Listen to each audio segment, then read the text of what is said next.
Hello dear students, welcome to KGN coaching classes. KGN coaching classes खासरोत के इस online platform से मैं डॉक्टर सैयद रहबर अली आप सभी का तहे दिल से हार्दिक अभिनंदन करता हूं, स्वागत करता हूं। डियर स्टूडेंट्स, आज की इस वीडियो में हम कक्षा 10वीं एमपी बोर्ड के मासिक अगस्त माह के मासिक टेस्ट पेपर के अंतर्गत संस्कृत विषय का मासिक टेस्ट पेपर को हल करेंगे। तो आइए हम शुरू करते हैं। पहला प्रश्न दे रखा है, प्रकृति रेव इत्यस्य पदस्य संधि विच्छेद अस्ति।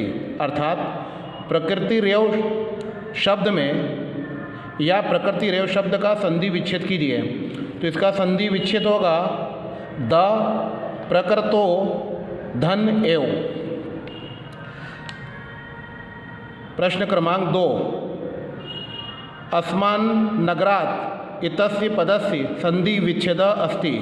अर्थात इस शब्द का संधि विच्छेद है अस्मात् प्लस नगरात।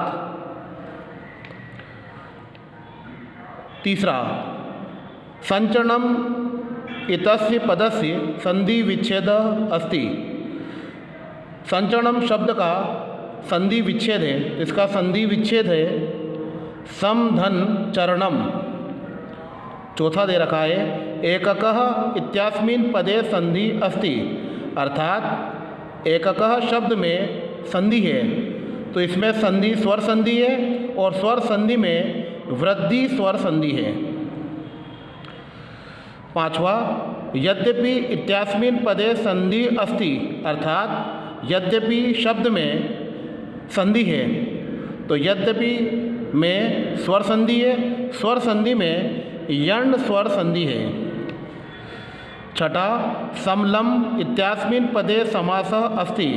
अर्थात समलम में कौन सा समास है? तो इसका उत्तर होगा सा, इसमें अवयवी भाव समास है। 7, नवमालिका इत्यास्मिन् पदे समासः अस्ति। अर्थात नवमालिका में समास है, तो इसमें समास कर्मधारय है, तो कर्मधारयः समासः। 8वां, हरित तरुणाम इत्यास्मिन् पदे समास विग्रह अस्ति। अर्थात हरित तरुणम का समास विग्रह है, इसका समास विग्रह होगा हरिते च ये तर्वा तेषाम। 9, कज्जल मलिनम इत्यास्मिन् पदे समास अस्ति। अर्थात कज्जल मलिनम शब्द में समास है, तो आ उत्तर होगा कज्जलम इहु मलिनम। 10वां प्रश्न, धृत सुख संदेशम इत्यास्मिन् पदे समास अस्ति। अर्थात धृत सुख संदेशम में समास है, जिसमें समास बहुब्रीहि समास है, तो बा उत्तर आएगा बहुब्रीहि समासः।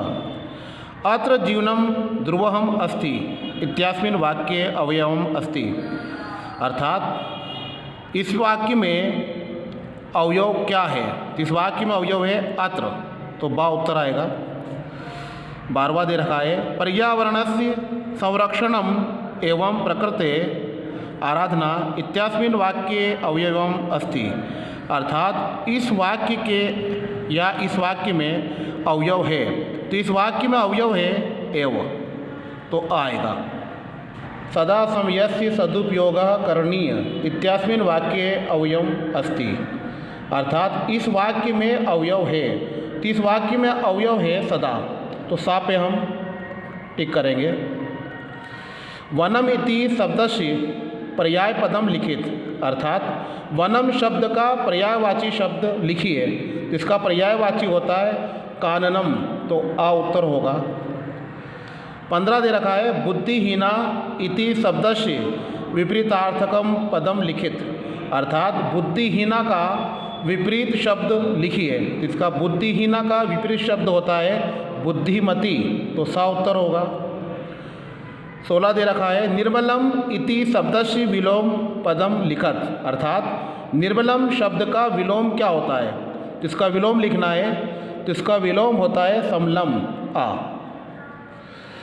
17 दे रखा है, अस्ति इत्यास्मिन् पदे वचनम अस्ति। अर्थात अस्ति इस पद में वचन है, तो इसमें वचन है, एक वचन, इसलिए आ आएगा। 18 वस्ति इत्यास्मिन् पदे धातु अस्ति, अर्थात वस्ति शब्द में धातु है, तो इसमें धातु है वस, तो बा आएगा, तो बा पे निशान लगाएंगे। 19 दे रखा श्रुत्वा इत्यास्मिन् पदे प्रत्ययः अस्ति, अर्थात श्रुत्वा शब्द में प्रत्यय है, तो इसमें प्रत्यय है द, कत्वा प्रत्यय। 20 तस्य इत्यास्मिन् पदे विभक्ति अस्ति, अर्थात तस्य शब्द में विभक्ति है, तो इसमें विभक्ति है षष्ठी विभक्ति, इसलिए सा आएगा षष्ठी विभक्ति।